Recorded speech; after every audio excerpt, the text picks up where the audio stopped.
Magandang hapon! Tara, gumawa tayo ng homemade Mongo bread rolls.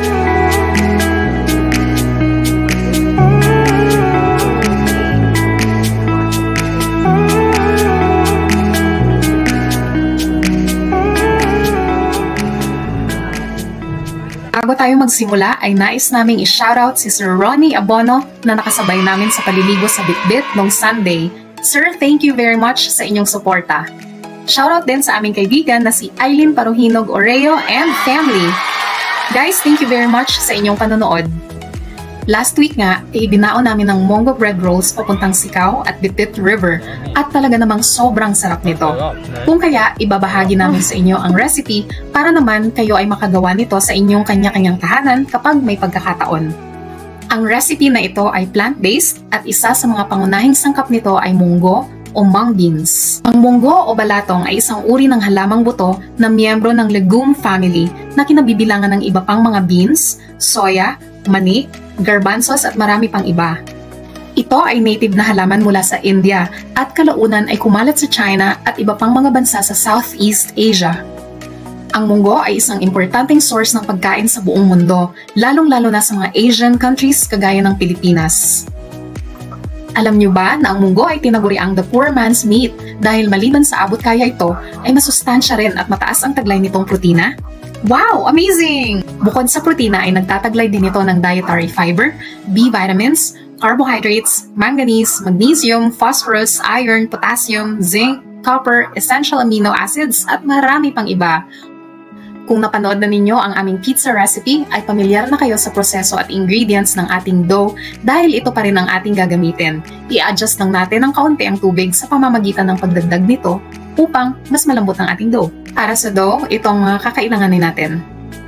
3.5 cups ng bread flour o kilala rin sa tawag na first class or hard wheat flour. Kung wala kayong access sa bread flour, pwede rin ang all-purpose flour. 1.5 kutsarita ng asin, 2 kutsarang asukal, 2 kutsaritang instant dry yeast, at 1 1/2 cups ng tubig. Para naman sa munggo filling ay kailangan natin ng mga sumusunod. 1 cup ng hilaw na munggo na pinakuluan hanggang lumambot. 1 cup granulated sugar, 1/4 kutsarita ng asin, at 1 cup ng gata. Sa isang bowl ay paghaluin ng tubig at asukal. Sunod na tunawin ang yeast sa mixture at itabi muna ito. Sa hiwalay na bowl ay paghaluin ng harina at ang asin. Ngayon ay paghaluin naman natin ang naunang mixture sa harina. Sa counter ay masahin ang dough mula 10 to 14 minutes hanggang ito ay maging makinis.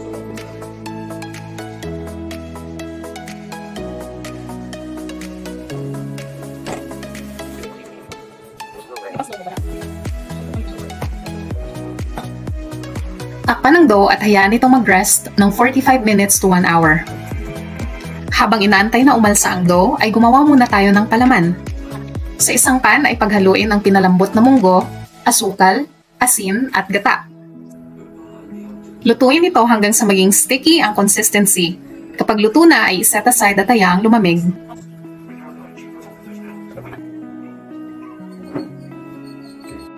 Matapos ang 45 minutes to 1 hour, ay i-flatten na natin ang dough gamit ang rolling pin.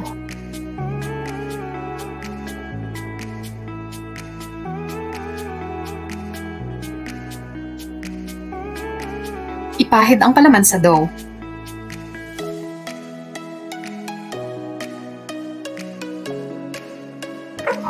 Matapos itong palamanan ay i-roll na natin ng maayos ang dough.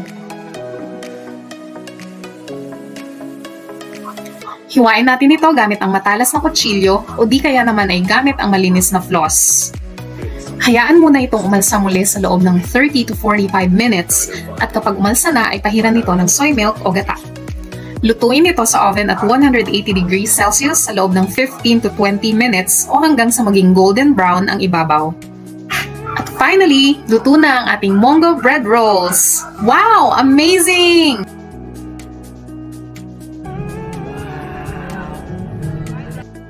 Naway may natutunan kayo sa videong ito. Please like, follow, and share our page and videos for more content.